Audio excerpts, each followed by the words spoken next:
السلام عليكم ورحمة الله تعالى وبركاته داوديال ملكستو نقد داوريسان هالكني وتلفزيون كعالمي كلسن تي في حرمتيسا مقالة هلسنكي waxaa ii suurta gashay inaan barnaamij ka diyaariyo jaaliyadda Jubbaland ee Finland ee iyagu mucaaradka ku ah maamulka ismagacaabay ee Axmed Madoobe isla markaana ay soo saareen baaqiyo ku aadan inaanu marnaba suurtagal ahayn marooqsiga uu marooqsanayo maamulka uu isku magacaabay Axmed Madoobe haddaba guddiga jaaliyadda gobolada Jubbooyinka iyo Gadeega ka soo jeeday waddanka Finland waxa ay u arkaan in maamulkaasi gabi ahaanba aanu suurtagal ka ahayn in uu maamulo saddexdaasi gobol ee la isu yiraahdo Gedo iyo Jubbooyinka waxaana ay sheegeen in ay ugu baaqayaan guud ahaanba shacabka ka soo jeeda goboladaasi aan la taageerin isla markaana laga hortago haddaba ila daawada warbixinta aan ka soo diyaariyay iyo fikirkooda markaasi ay cabirayaan sida ay u arkaan inaynan suurtagal u ahayn maamulkaasi uu Axmed Madoobe tan loo caleemo saaray daawasho wacan أعوذ بالله من الشيطان الرجيم بسم الله الرحمن الرحيم والصلاة والسلام على رسول الله waxaan runtii anoo ku hadlaya magaca jaaliyadda Jubbaland ee Finland maamulkooda iyo dadkii maanta ka soo qayb galay waxaan aad si kaliya laaba ugu mahadcelin lahaa xubnihii maanta ka soo qayb galay iyo niqaashkii dheeraa aanu runtii ka wada hadalnay oo miradhal aad u fiican ay ka soo baxeen ujeedada maanta shirkaan isugu nimid wuxuu ahaa inaanu muujino mowqifka iyaga ku aadan maamulka Kismaayo lalahaa maalin dhaweyd waxaa loo magacaabay madaxweyne uu hogaaminayo Axmed Madoobe marxalado fara badan bayna soo martay oo anagu ilaa intaas haddaanu nahay jaaliyadda Jubbaland ee Finland aanu isha ku haynay sidoo kale jaaliyadaha badan ee Jubbaland ee ka soo jeeda gobolka Gedo ayaguna ku dhaqan Jubbaland waxaanu wada lahayn xiriiro fara badan oo Yurub iyo Mareykanka ah oo aanu arrimahaas ka niqaashaynay iyo talaabooyinka aan ka qaadi karno marka mowqifka maanta aan isugu nimid ujeedadiisu waxay ahayd inaan si toos ah oo bareer ah aan u diino maamulka iscaleemo saaray waxaana ayaan darro ah oo runtii kuwa xagga joogan ayaan darro ku tahay kuwa halkan joogana iyo inta kale meel kastaba ayaan darro ay ku tahay in maamul loo jeedo oo ummadii oo dhan aanu isku aragti ka ahayn oo laga soo horjeedo maamulka oo ajnabiga ah ee Kenyaatiga meesha jooga darteed iyo kuwa Itoobiya baa wax ku maquunin karta in maanta ay fikrad kala noqdaan dadkii isugu jiray aqoon-yahan nabadoon ugaas iyo cid kastaba in la yiraahdo waa nin macnaha madaxweyne ah oo xaq u lahaa inuu hogaamiyo Jubbaland annaga iyo ummadaha kale ee dega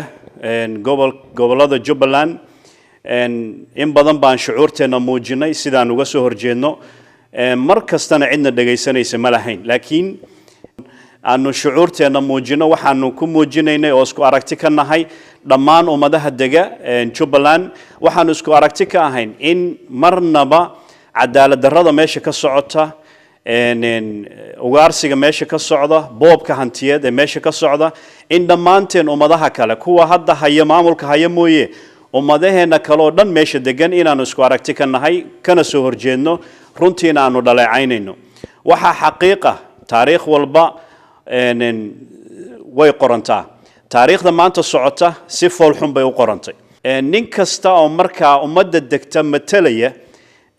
maamulka Axmed Madoobe iyo Fartaag kamid ah waxay astaan u tahay sidaanu xaqiiqda ku aragnay ninkaas ummadaha dega meesha matalaya inuusan ahayn nin matali kara ummadii uu dhashay ama ka dhashay sababtoo ah ma aha nin ummadii si ay maqsuud ku tahay ama ay soo doortay waa nin loogu talagalay inuu dantiisa meesha u yimaado iyo danaha maamulka Axmed Madoobe in lagu fushado taasna waxa xaqiiq u ah intaan anagu hadda aanu ka jaaliyad ahaan aanu wada fariisanay sida qolo walba ninka uga jira maanta maamulkaas oo san raali uga ahayn marka si kasto tahay waxaan oran lahaa maanta nin yar iska daa ummad dhan oo dhisane nin yar aadan dhaliilsan karin oodan xoog ku maamuli karin oodan ku maquuni karin waana arrin hadday ummaddu diidan tahay waxa ka socda meesha mar walbaba sidii ay hadda ku soo socotay dhowrkaas sano inay ka xumaato mooye ana ka wanaajinayn sababtoo ah maamulkaasi wuxuuba dhaafi la'yahay oo maamul u yahay Jubbaland inta maxay ahayd Kismaayo ku eg waxa weeye in kale oo ummadaha kale ay degaan oo dhan gacan uguma jirto waxaana taas sharaf dhac iyo ay u tahay magac xumo dadka iyagu sidaas u magacaabay iyo kuwa ayidsanba marka waxaan soo jeedin lahaa in maamulka kulley qof unbaa hogaamin lahaa Jubbaland hoggaan in dadka la hogaamiyo bulshada ku dhaqan Jubbaland in la hogaamiyo ma diidana laakiin in qof uu isu arko inaad khasab wax ku hogaamin kartid taasaa waxay tahay mid aan la aqbali karin taladan aadan wax ku lahayn waxyaabaha talada lagu lahayn waxa kamid ah maanta dadka u dhashay Jubbaland in qayb ay moodid inay ku mudan tahay tagideeda maalgashigeeda dhex socodkeeda inay qolo ku mudan tahay baad moodaa qolona aysan ku mudnayno يعني خاصة وحن كهالله أنت أحمد مذوب وكتليه أو كسمايا بس بان كهالله يعني ما أنتوا حين نقطة كسمايو ميل ومضاها كلا رجوبلان الدجن أيسن تيجي كرين أو محاهد أيسن مالجلين كرين أو أيسن يعني وحبة كلها هين كان بين مرتكتها تاسنا وحكينتي عاد فضحوني هذا الصعوبة محاهد يصير مامول كاسي وجو أي هين وهذا مامول كريجية oo rabo sidoo hadda ku taagan yahay inuu wax ku wato haday marka uu ku qanaco inuu inta yarta Kismaayo uu ku socdo kulay waqti bay leeyihiin wax walba way isbedelaysaa taariikhdu way isbedeli doontaa marka waxaan soo jeedin lahaa hadii la rabo in si dhab ah dhulku waa ka badan yahay dadkii waxa meesha yaalana waxa weeye waa wax qof kastaba oo wax ka heli karo in si siman wax loo qabsado taasana cidda wax maamulaysa hoggaanka qabanaysa iyo cidda la maamulayaba intaba ay ka wada dhargi karaan waxaan kaloo ayadana baaq u jeedin lahaa jaaliyada Jubbaland مثلا reegado iyo dhammaan jaaliyada u dhashay sade caalamka ku nool in maxay ahayd danta guud jaaliyada laga shaqeeyo in si isku mid ah oo isku fikrada yani loo ahaado waxyaabaha meesha ka socda marka waxaan sidoo kale ugu dambeyn tacsi u diri lahaa dadkii dhawaan yani lagu xasuuqay magaalada Doolow Ilaahay subhanahu wa ta'ala waxaan oran lahaa dadkii ka dhinteen samir iimaan Allah ka siiyo waxaan marka mar labaad u mahad celinayaa dhammaan ka soo qaybgalayaashii xubnihii jaaliyada oo maanta runtii aanu shirka ajandihiisu noocaas ahaa intaas ayaan ku soo dhaafayaa wassalaamu calaykum waraxmatullaahi tacaala wabarakaatuh بسم الله الرحمن الرحيم السلام عليكم ورحمة الله تعالى وبركاته كلن كنا مانتو وجودك الجالية جبلان دل كان فيلان وسوي يمت وحد داري هاي تلمام إنا نكبح إنه وحيابها دي له كود ما ظلمك أو دلك كينكا أو لدونه يو بالشدة ري جبلان إن لو عبريه مسير كودا يضدني بدو يصومالي نبضو قيم كودا وحلو قديمه وحندورنا مركا ujeedada uu isugu yimid gudigu annagoo taa ka duulayna inaynu beenino sheegnana inaysan dhici karin in la afduubi karayo shacabka Soomaaliyeed ee reer Jubbaland in la afduubi karo uu ka weeyahay ka ballaaran yahay ka indhergaradsan yahay ka Soomaalisan yahay ka qarannimeysan yahay inay tiro yar oo jabhad ah oo shisheeye u shaqeysa inay masayrka dadkaas afduubto inaynu cadayno inaysan ahayn wax dhici kara suurta galaya una suurtoobin mana suurta gali karto waxaana dareenka kuugu filan inaysan suurta gali karin Jubbaland ay maanta sheegtaan iyo dawlad goboleedka Jubbaland ay maanta sheegtaan waa meesha la yiraahdo ma dhamaato iyo baar caleen inta u dhaxayso oo isla garanayno ma noqon kartaa 2 sanadood bad halka fadhiday Jubbaland ma lagu noqon karayaa dawlad goboleed ma lagu noqon karayaa ma lagu noqon karayaa administration iyo maamul jira mase idin ka dhigi karayaan shisheeyaha duudkeeda ku sida waa maya way waa maya way marka waxaan cadaynaynaa nin asagu is dhoobay oo jamhadu dhoobtay oo inta seexday yiri madaxweyne madaxweyne sidaa laguma noqdo madaxweyne waxaa lagu noqdaa inaad shacabka kasbato inaad dadnimadeeda la timaado inaad soomaalinimadeeda la timaado inaad garashadeeda la timaado inaad qarannimadeeda la timaado yaa madaxweyne lagu noqdaa ee laguma noqdo muslimna kuma cabiidsamo wallaan madaxa kaa goyn ma ku cabiidsami doonaan shacabka Jubbaland mana noqon doonaan dad cabiidsama ama Kenya ha timaado ama Ethiopia ha timaado ama qolo kale ha timaado China say yimaado rabo dalka ayaga iska leh ayaga u haraya ayaga ku nool ayaga maamulan doona laakiin waxaanu cadaynaynaa oo media aynu ka cadaynaynaa kuwa sacabatumaya ee ku haya doorasha dhacday madaxweynaha la doortay Jubbaland baa dhisan waa huuha waana raad dabangaalo weey dhaan dabangaalo weey wax ka jiraan ma jiraan shacabka Jubbaland ma aha mid hadii Ilaahay ku weyd mahayo jajub wax ku dhageysta ama ku maqla shacabka Jubbaland wuxuu doonayaa nabad buu doonayaa Soomaalinimu buu doonayaa qarannimu buu doonayaa nolol buu doonayaa administration buu doonayaa nidaam buu doonayaa laakiin jamhad iyo waxa ay gacanta ku wado oo dadka hadii Ilaahay ku weyd mahayo dhacaysa oo dadka kufsanaysa oo dadka laynaysa oo hadii Ilaahay ku weyd baar caleen iyo madhamaato dhexdooda 3 sano ku dhawaad degan oo dhaafila ma aha mid ay aqbali karayaan waxaan u mahad celinayaa Soomaaliya guddiga uu isu yimid maanta fariinta aynu dirayno waa taa waxaan kaloo jecelahay inaan halkan baaq uga diro guud ahaan dadka reer Jubbaland gaar ahaan dadka hadii la ku yimaayo gobolka Gedo walaalayaal waxaan idin sheegayaa oo idin leeyahay dhulkana idinka leh deegaankuna waa idinka dadkiisuna waa idinka waxa la idinkaga baahan yahay inaad maslaxad iyo midnimo iyo walaalnimo iyo isu tag iyo tanaasul aad hadii la ku yimaayo wax ku xallisaan waxna la qaybsataan mana taageerino dhiig Soomaaliyeed oo daata laakiin waxaan tilmaamaynaa in aysan waxba ka jirin barnaamijka ka dhacay Kismaayo ee jamhaddu inta isu timid ay qolka isku xiratay ay tiri madaxweyne bari dhaha laguma noqdo madaxweyne salaamu calaykum waraxmatullaahi tacaala wabarakaatu bismillaahi raxmaani raxiim waxaan ka hadlaynaa meeshaan maanta maxay tahay dhibka yaalo Jubbaland waxaan arkaynaa dad oo istaageeraya oo maxay tahay dhahaya Jubbaland maxay tahay waa madaxweyne yeelatay Jubbaland madaxweyne ma yeelanin mana yeelan doonto si hadda ku socoto haday ku socoto waxaan idin sheegaynaa in ay madaxweyne yeelanin meel oo ummadii lagu gumaadayo dumarkii iyo maxay tahay wax makastadii lagu gumaadayo madaxweyne noocaas lagu noqdo waxaan idin sheegaynaa haddaan nahay guddigii maxay tahay ka tirsanay Jubbaland in meeshaas madaxweynahaas aan subaxan aan taageersaneen aan ka yeelaynin midda ayada iyo hadalka hadda meesha ka socda hadal aan anaga raali ka nahay ana aqbalayna aas ahayn marka waxa waaya hal laga daaya dhibaatada iyo maxay tahay iyo jijibiska iyo maxay tahay waxa meesha yaala iyo dadka maxay tahay la gumaadaya dadna loo sacabatumayo raali laga leeyahay hal laga deeyo dalkana waa la isla leeyahay gobolka waa la isla leeyahay dadka dhix malaha marka waxaan idin sheegaynaa inaan raali ka ahayn aan ka gubanayna midda ayada maxay tahay assalaamu calaykum intaas idin sheegaynaa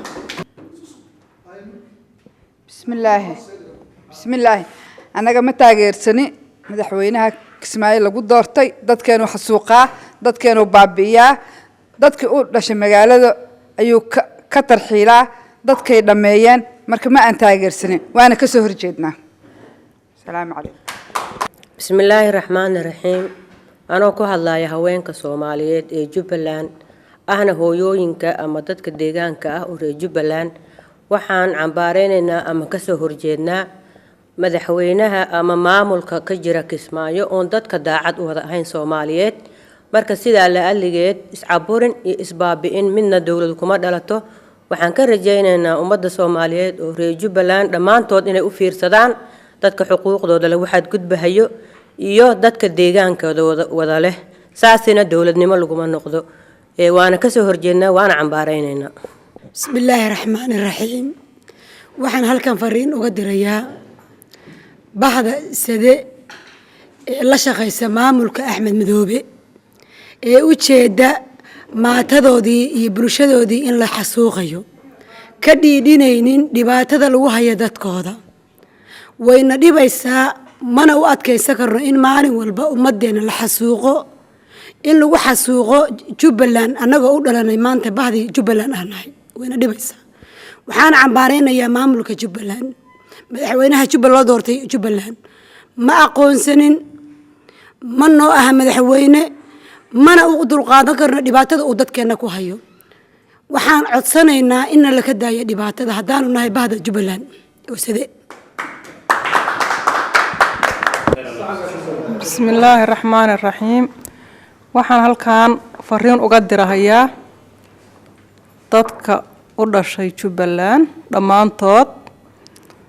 waa inay cadaalad u sameeyaan ummadooda hadduu qofku rabo inuu madax noqdo ama uu masiir ummadeed rabo waa inuu dadka dhan cadaalad u sameeyaa midna waan dilayaa midna waan daynayaa waxba ma noqdaan marka waa idin garanaya anagu dad isku deegaanaan nahay dhammaantii waa idin garanayaa seeraar waan ku garanayaa balaxaaw markaad joogtay mareexaan sidii kuu soo dhaweeyeen saareeraa kuugu dhisnay waad garanaysaa maantana gabdhihii mareexaan baa hortaada lagu dilaya oo lagu fuulaya oo lagu biraynaya marka nin wadaadan kugu aqaanay axmed laftiga nin wadaadan kugu aqaanay cadaalad samee ittaqillaah haysu ma kuntum bismillaahi raxmaani raxiim asalaamu calaykum waraxmatullaahi wabarakaatuh waxaan salaamayaa dhammaan ummadda Soomaaliyeed meel kastoo ay joogaanba gudaha iyo dibadba waxaan rabaa maanta inaan halkan Soomaali waxay uga gudbiyo tixyaro gabay oo marka horeeto rabo inaan Soomaalida kula hadlo anoo kadib ka hadli doona arinta gaarka aan rabay inaan ka hadlo tixdo ku bilaaban sidatan Soomaaliya khilaaf baa qalbigiina daashaday qaran baan ahayn jira quruxdii dalkeeniyo aaway qiimaheeni quraankii iyo kitaabkii diintii ma qariseen qoon jira manihin miya Soomaaliya qaxooti baad qurbahaas la tubantahay qaramada midow iyo qarumaha sheeya qarankeena dumiye Soomaaliya istawa qabo qamardiye galay baa qood lagaaga dhigayaa qalbiga ay ololay goormaan adduunyada wax la qaybsanaynaa qoys wada dhashaan hay qabiil baan kala dilay qoriga dhibaato leh qalankay dawadu tahay nabad qaata oo daga qoleesh hooyadeen baa dhigeed la qubaya ardaygii quraankiyo qalin jabiyay oo kacay qoorta la jaraya qarax baa u meel yahay qanci maayo jeeraan calankayga qaado taago qarankayga soo jiray waxaan leeyahay Soomaali cadaalad ha loo sameeyo gobolada Jubbooyinka cadaalad ha loo sameeyo waxaan dadku raali ka ahayn yaan lagu dhaqmin yaan la xoogsanin doorashooyinka waxay dantu ku jirto hala sameeyo dadka deegaanka marnaba lagama maarmo waa in loo hoggaansamaa waxa ay rabaan iyo wixii dantu ku jirto iyo midnimada Jubbooyinka waa in loo hoggaansamaa si wax ugu dhismi karaan oo saxda ah waa in la raadiyaa waxaan danu ku jirno xoogsi ah marnaba ma shaqeynayaan beesha sidana ka raali noqon maysa marnaba assalaamu calaykum waraxmatullaahi wabarakaatuh waxaan ku soo gabagabeynayaa marka hadal badan oo halma buuxo waxaan ku soo gabagabeynayaa Axmed Madoobe iyo Fartaag iyo Luga Dheere iyo jabhadda Raas Gamboni waxaan idin tilmaamayaa oo idin sheegayaa in aynan ku caburin karin shacabka Soomaaliyeed ee sharafta badan ee Soomaaliyeed ee Jubbaland ku dhaqan ee degan ee leh in Kenya iyo Ethiopia ayna ku caburin karin Soomaaliduna waxay ku maamaadaa niman ku rari doonin iyo ku furin waxaan leeyahay shacabka Jubbaland baa idinka badan qaranka Soomaaliyeed baa idinka badan waxa ay idin sidi karo oo shisheeye sacbada idinku sidi karana waa maalmo kooban way dadkiina u soo noqda reality-gana fahma waa idinku filan tahay labada sanadood oo baar caleen iyo ma dhamaata aad u dhaxaysaan waa idinku filan tahay 10 way idintaan u maleynaya waayo Jubbaland baad sheeganaysaan inaad dawlad u tihiin 17 meesha la yiraahdo ma dhamaato iyo baar caleen dhexdoodana 2 sano dhaafilada 10 kuugu filaata marka waxa ka badan bulshada Soomaaliyeed ee sharafta badan ee reer Jubbaland baa idinka badan dalka ayaga iska leh shisheeye sididiisa waqtiga uu ku sidi karo waa maalmo kooban waxaan idin leeyahay Fartaag iyo Axmed Madoobe iyo Luga Dheere waxaan idin leeyahay nimaan idiin furi doonin yuusan idiin rarin Ethiopia iyo Kenya waxa ay sidii karto waa maalmo kooban weey oo shaqadeeda fulinaysaan waxa aad u soo noqon doontaanna waa shacabka dhul iyo ninkii lahaa baana isu dhan waxaan kaloo jecelahay inaan halkaan tacsiid tiiraanya aan la wadaagno haddaan nahay jaaliyadda Jubbaland ee dalkan Finland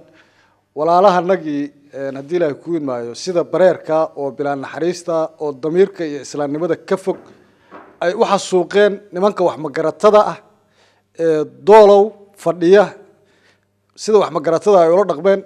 damiirka ka fog insaanimada ka fog ehliyada ka fog maraaxanimada ka fog Soomaalinimada ka fog ay ula dhaqmeen baan halkaan tacsiid uga diraya iyaga iyo ehelkoodii dhammaan iyo waalidiintood waxaana ugu horeeya marxuumiintaas Kamas Deerow Cabdille naxariistii janna Allah siiyo Cabdirasaaq Faarax Mire naxariistii janna Allah siiyo gabadhii ayaduna walaasheen ahayd oo sayr shanla ahayd naxariistii janna Allah siiyo dulmi baa lagu dilay kuwa dulmiga geysanayana waxaan idinka codsan lahaa haddaad tihiin bulshada ku dhaqan gobolka Gado iska dulqaada wax magaratada maamulka sheegata ee maal walbaba dhiigiina banaysanaysa isku dirkiina xalaalaysanaysa doonaysa inaad maal walbaba islaysaan kuwa waa inaad iska qabataan aqli iyo karti iyo garasho iska qabataan aad la timaadaan salaamu calaykum waraxmatullaahi wabarakaatu aad baan uga xunnahay marxuumiinta sida dabiirka ka fog loo laayay salaamu calaykum waraxmatullaahi tacaala wabarakaatu